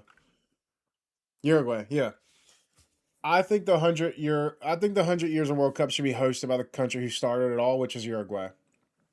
You can maybe co-host it now with more teams because I think, of course, in 1930 it was like 8 teams. So maybe Uruguay, Argentina would make sense, or just Uruguay, Argentina, Brazil. I don't know, something like that. Um, I think now going back to the question of 6 countries, yeah, that's ridiculous. I understand Spain and Portugal since they're right there. Is Morocco? My geography's terrible. Where's Morocco? I know it's an Asian country, but where is it? Okay, it's right there connected with. All right, this that makes sense a little bit. Spain, Portugal, Morocco, all right there. Yeah, it's going to be a little bit of a pain, but you got to remember there's more teams now, and every team needs a base to train. So I think three max of a co-host is okay because look at this one for the 2026 Canada, USA, Mexico. They're all right there.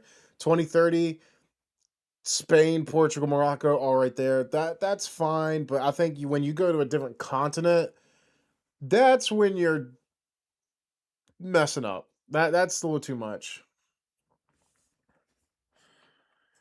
USA versus Portugal in quarterfinals is winnable for us. Is that well? It's either going to be Portugal or Colombia, right? Because it's going to determine who wins tomorrow. Oh, USA Colombia. I would love. Oh, either one of those games. I've seen USA play Colombia and I've seen USA play Portugal, and they lost both times. I'd rather play. Ooh, I don't know which team I'd rather play. I think I'd rather play Portugal. I think Colombia is my dark horse of this tournament. I've said that in my predictions. Colombia is my dark horse. I don't want to play Colombia. I don't want to play them. I do and don't. I do because it's World Cup. But dude, oh my god, that'd be one of those games we'd probably be outnumbered in the stadium. Oh, that'd be so. You know what? The more I say it out loud, the more I think I'd rather have USA Colombia because I'm going to the quarterfinals if we make it. I think. I think. I think. I don't know. I would like to see Ronaldo though. I was hoping to see Ronaldo back in March when I saw USA Portugal in Atlanta, and Ronaldo was hurt at the time.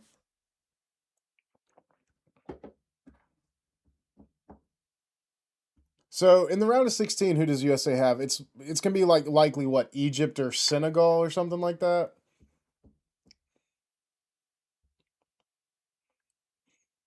And then the quarterfinals in LA would be probably Portugal or Colombia. That'd be a great game. Either one of those teams are awesome.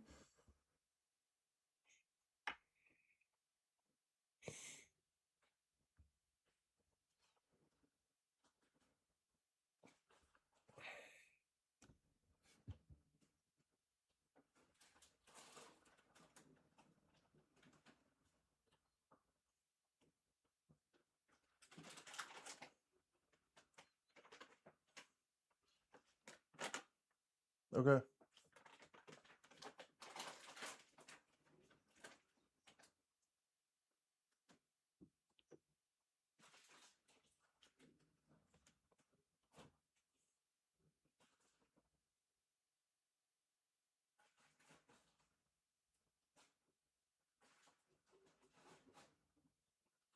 Here come Norway. Good save. The United States team will face Bosnia. I know that, but round of 16, who do we most likely play?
Sorry, y'all, I'm texting.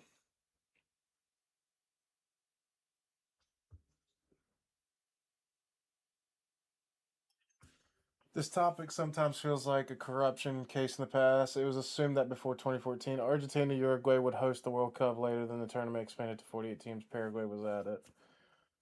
I mean, yeah, pretty much.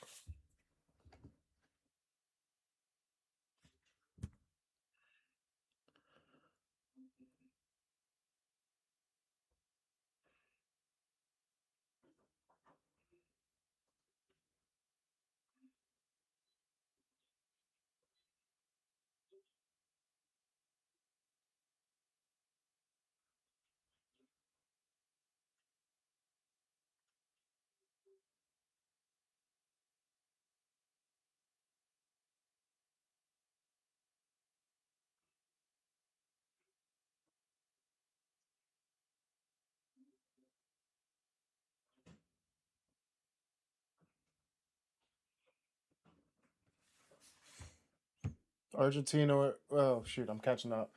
Infantino gives it to Morocco. Argentina Uruguay appealed the decision. That's why the World Cup has been an organized disaster. I don't know if you've seen Infantino on TV broadcast. They film him in one stadium, but show him at every game as if he were omnipresent. Morocco has sought to host the World Cup since 1998. Um, yeah, I think the thing is, I think Uruguay and Argentina make a good case of not of wanting to host the 100 years of World Cup. I haven't read too much into it. That's not my side of the game. But I do think the World Cup should have been hosted for the 100 years at the hosts who started it, at least. So what y'all are saying is FIFA pretty much gave in to Morocco and Argentina's no, not Morocco, Argentina and Uruguay's complaints because they felt they should have hosted it for hosting 100 years.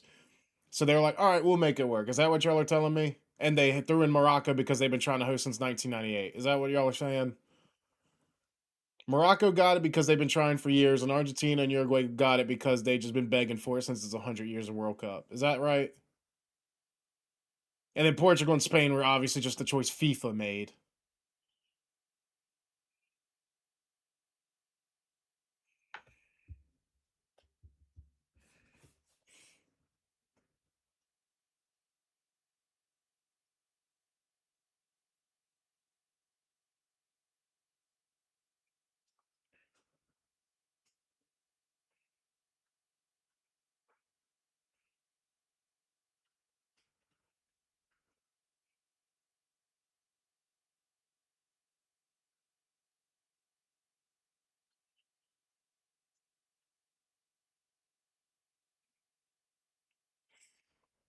Morocco. Oh wait, I already read that comment.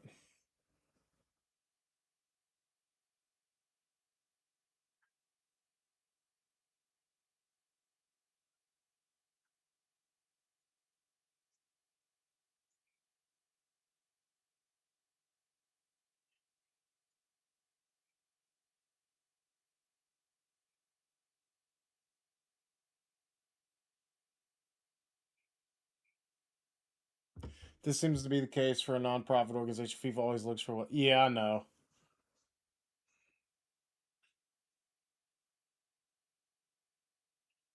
The first World Cup game stadium doesn't exist anymore, does it? Yeah, I know, but still, like, I understand Uruguay and Argentina's thing is like, hey, we hosted the first few. We should get at least Uruguay.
Here comes Norway. Norway not playing Haaland and Odegaard this game is kind of ridiculous.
Ten minutes left in the game. Oh my gosh, Senegal's up 4-0. I just saw that.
Sorry, I've been texting y'all. I have a buddy who's trying to get advice of how to get World Cup tickets. So he's trying to understand how to get tickets.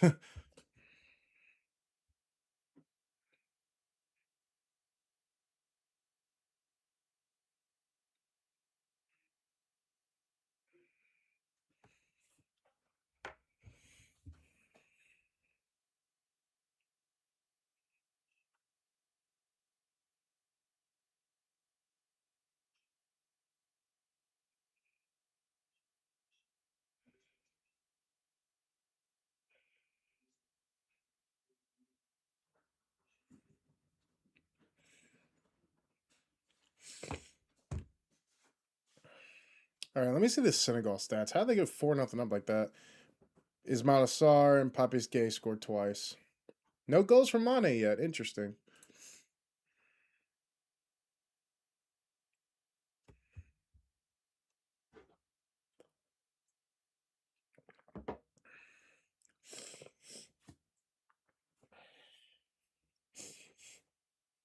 Yeah, Norway. It's showing right here. Norway did 10 lineup changes for this game. That's ridiculous. And yep, it looks like it's confirmed. No Haaland or Odegaard because Norway are making their last subs now. Looks like Hogg is coming on. Very good, decent player, Hogg. He used to play for AC Milan, if I remember. And Musa's coming on. I like Musa a lot. Musa's a very tricky winger. Nusa. I said Musa, didn't I? Nusa. What happened to the U.S. economy before the World Cup? It was clear that tickets weren't getting many guests, and that didn't look good. But now seeing everything that's happening in Europe, I think that's reversed. Are you talking about the tickets? I mean, I think I've said it in a previous stream.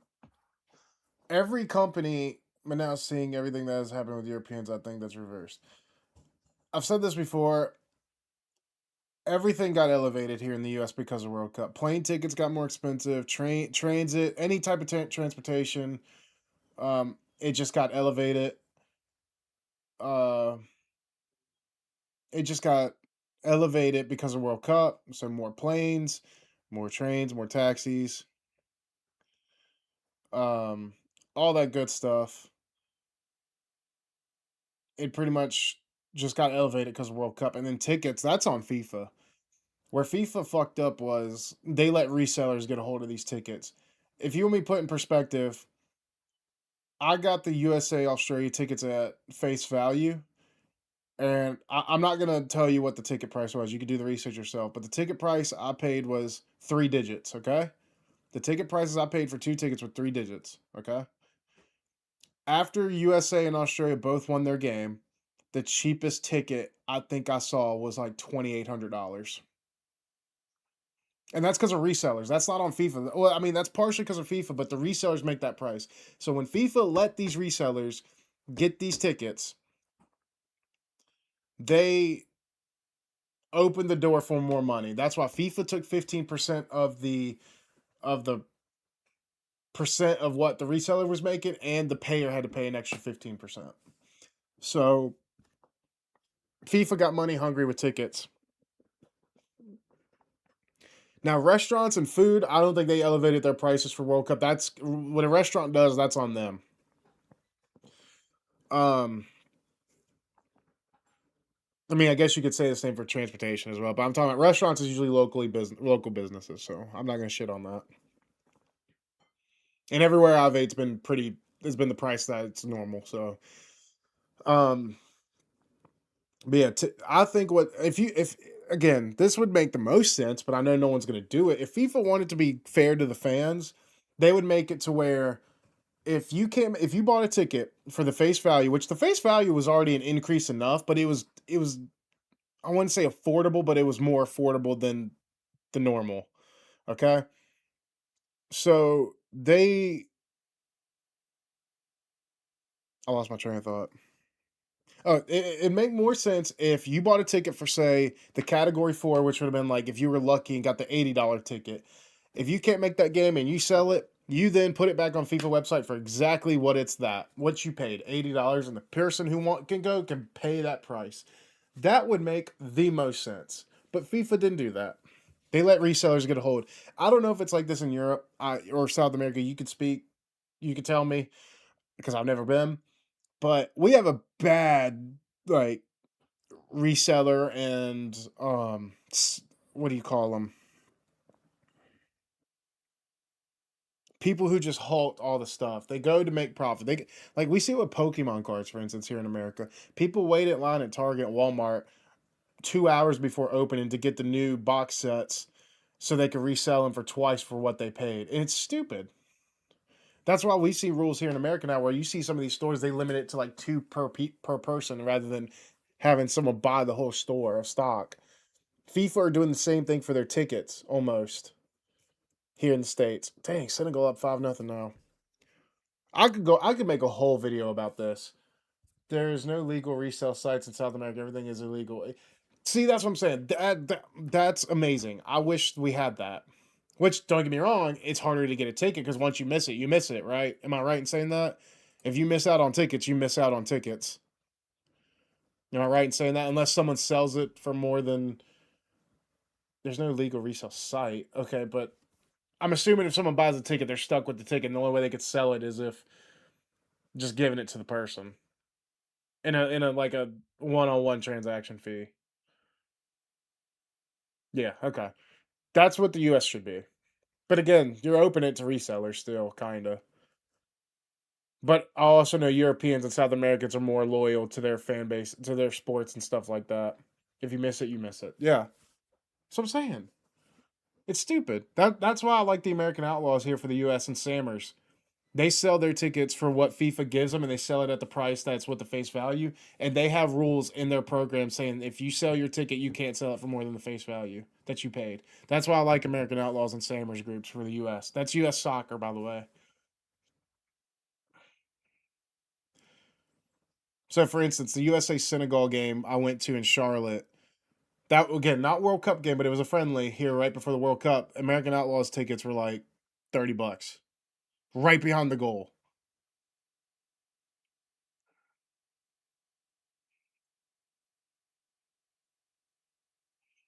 That's right. If I buy it and can't go, I can resell it. Now there are also people who buy it simply to resell it, but they sell it for more. I mean, that's just natural, I guess. It sucks, but it is what it is. But unfortunately, that's all what FIFA is right now.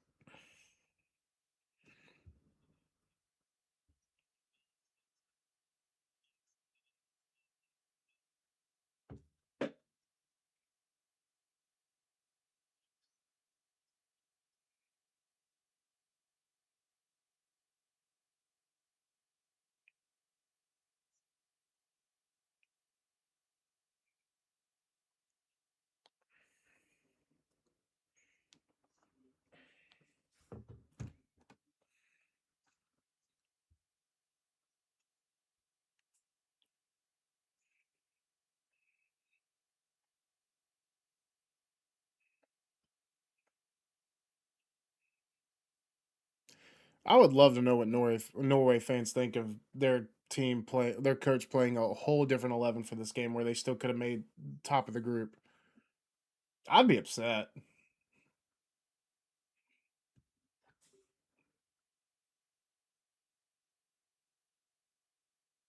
I know France made some changes. I saw Mateta has come on. Let's see. Mateta and Gusto came on. Okay.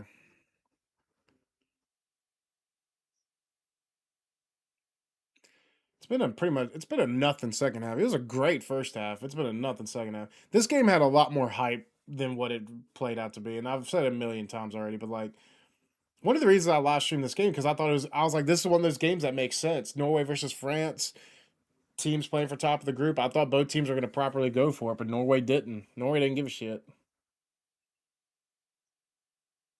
I'd be disappointed if I went to this game as a Norway fan or just as a neutral. You probably came to see Haaland and stuff at a World Cup at a game that does matter.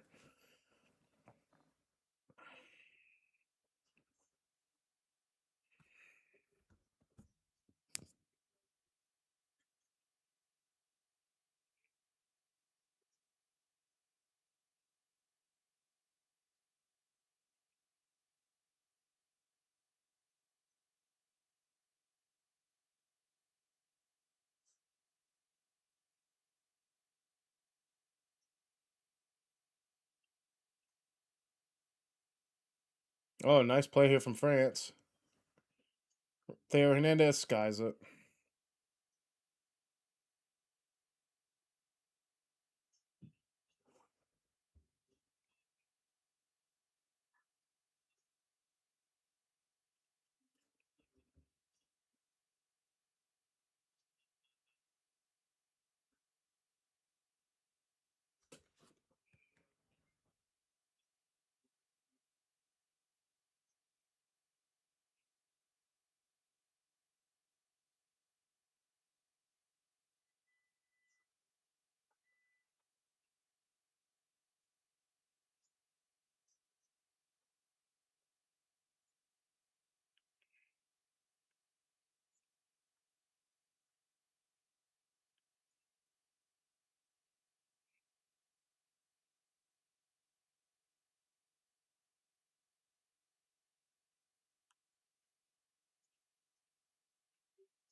3 minutes left of the game. My dog coming? Oh, I thought my dog was coming in.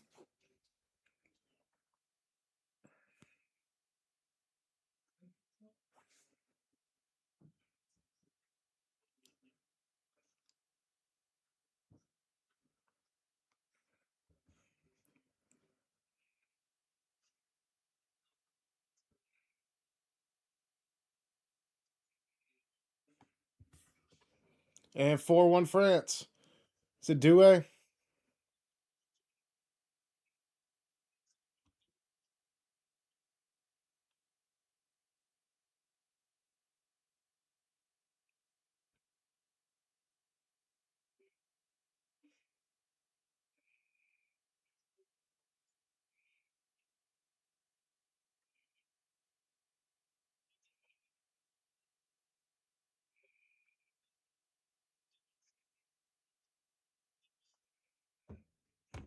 Great header from Douay.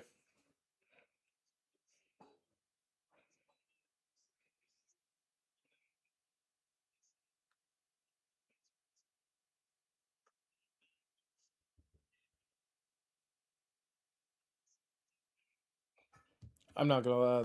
They steamroll. Well, I mean, Norway kind of set themselves up for failure. I've said it already, but like Norway, I don't appreciate what Norway did this game. I don't respect that. They could have got first place in this group if they actually played their starting 11. And congrats to Desiree Douay scoring his first World Cup goal. Barcola as a sub is disgusting, by the way.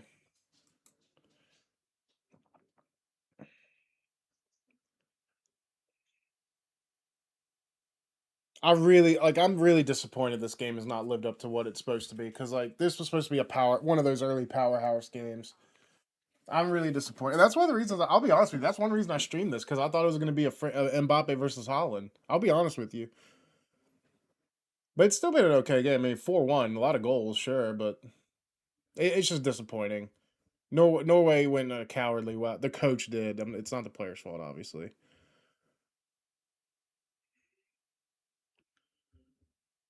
And that is full time. France win 4-1, top of the group. Norway in second. So good game from France. Deservedly, which to be fair, I think France would have won this group no matter what happened if Norway played their main 11, but it'd been a more tight and better game. I honestly thought it was going to be an amazing game, but no, very boring. It wasn't boring. I mean, you had your goal. First half was great because Dembele had a hat trick, but like I said, this game should have been more than what it was.